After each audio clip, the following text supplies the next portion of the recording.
ओशो को सुनकर ऐसा लगता है कि वास्तव में वह मुक्त पुरुष हैं। वे मुक्त पुरुष हैं और हम बंधन में बंधे हैं। उन्होंने हर विषय में पूरी स्वतंत्रता के साथ अपने विचार अभिव्यक्त किए हैं। उन्हें सुनकर ऐसा नहीं लगता है कि वे किसी बंधन में बंधे हैं। वह पूरी तरह मुक्त हैं, स्वतंत्र हैं। उनके अपने स्वयं के नियम हैं, विचार हैं।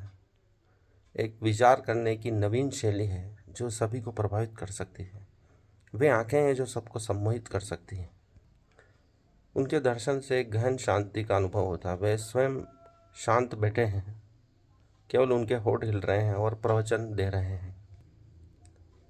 अंग प्रत्यंग सभी शांत हैं।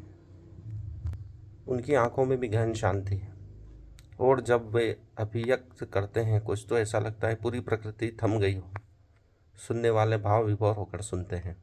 वे जो भी कह रहे हैं उनमें उनका एक निजी अनुभव है। उन्होंने जो अभिव्यक्त किया है, उन्होंने गहन अनुभूति से अभिव्यक्त किया है, ऐसा प्रतीत होता है। उन्होंने हर क्षेत्र की स्वतंत्रता की बात करी है, परंतु किसी को नुकसान पहुंचाए बगैर। वे अपने कार्य में देरी भी नहीं करते हैं। जो विचार आता है तुरंत अभिव्यक्त करते हैं, कार्य में परिणत करते हैं। उनके साथी लोग कहते थे कि वह अधिकतर पैदल ही चलते थे। पेन और कागज अपने साथ रखते थे या डायरी साथ में रखते थे। जब भी कोई विचार आता था तो वह तुरंत लिख लेते थे। कोई भी कार्य को कल पे नहीं टालते थे, उसी समय करते थे। चाहे वो भीड़ हो, कोई पेड़ हो, सुनसान हो, शमशान हो, जहाँ पर भी कोई नया विचार आया वो अपने डायरी में नोट कर लेते थे। उसके लिए वह घंटों उस स्थान पर बैठ सकते थे।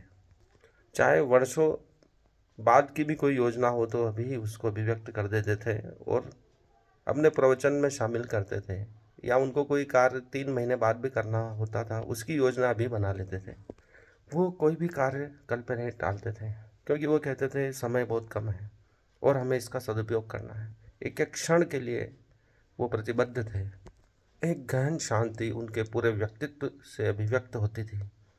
ऐसा लगता था वो ध्यानमय है, सदा ध्यान में ही मस्त है, मदमस्त है, परम ध्यान में लीन है, समाधिस्थ है। कोई उन्हें जल्दबाजी नहीं है, फिर भी वह सब कार्य अपने शीघ्रता से संपन्न कर रहे हैं।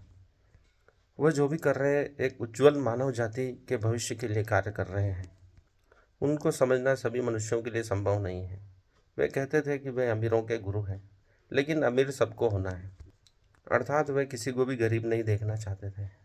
उनकी खुद की संपन्नता दूसरों को प्रेरित करने के लिए थी, ताकि कोई गरीब न रहे, क्योंकि गरीब व्यक्ति अध्यात्म की ओर, धर्म की ओर नहीं बढ़ सकता।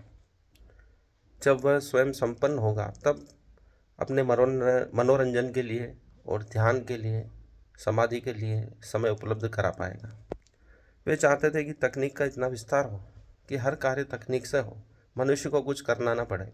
मनुष्य करे तो यहाँ कसरत करे, योग करे, ध्यान करे, प्राणायाम करे, कुछ नवीन रचे, नई तकनीक का आविष्कार करे, टेक्नोलॉजी को संपन्न करे, ताकि टेक्नोलॉजी भारत को, विश्व को उन्नत करे।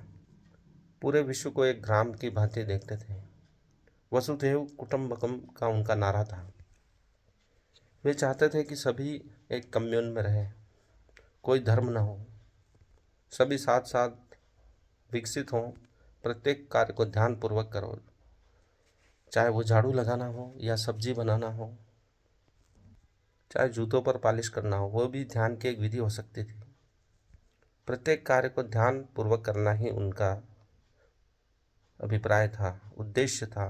चलो तो ध्यानपूर्वक, बैठो तो ध्यानपूर्वक, भोजन करो तो ध्यानपूर्वक। आप जो कर रहे हैं उसी में अपना ध्यान होना चाहिए 100%। उसी क्षण में जीवंत रहें, जीवित रहें। यही उनका उद्देश्य था। धन्यवाद मुझे पूरा सुनने के लिए।